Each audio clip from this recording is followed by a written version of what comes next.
آئیے اب دیکھتے ہیں کہ وہ اہم قدرتی طریقے کیا ہیں جن پر عمل کر کے آپ ہائی بلڈ پریشر کو بغیر دواؤں کے کنٹرول کر سکتے ہیں۔ نمبر 1، اسٹریس کا بلڈ پریشر میں اضافہ کرنے میں ایک بہت ہی اہم رول ہے۔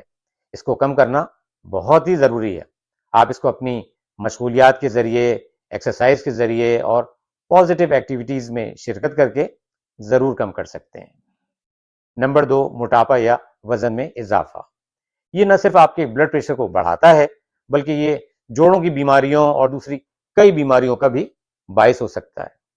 جن لوگوں کا وزن زیادہ ہے انہیں چاہیے کہ اپنے وزن میں کمی لائیں۔ نمبر 3، رات کی نیند۔ یہ بہت ہی اہم ہے۔ یاد رکھیں، اگر آپ رات میں 7 سے 8 گھنٹے کی نیند نہیں کریں گے تو نہ صرف آپ کے ہارمون امبیلنس رہیں گے بلکہ آپ کے بلڈ پریشر میں بھی اضافہ ہوگا، جو کہ آپ کی ہارٹ ہیلتھ اور اوور آل ہیلتھ کے لیے بھی بہت ہی خطرناک ہے۔ نمبر 4، نمک کا زیادہ استعمال۔ یہ آپ کے بلڈ پریشر میں اضافہ کرتا ہے۔ اپنی غذا میں نمک کا استعمال کم کریں اور اوپر سے نمک کو چھڑک کر کھانے سے بھی پرہیز کریں۔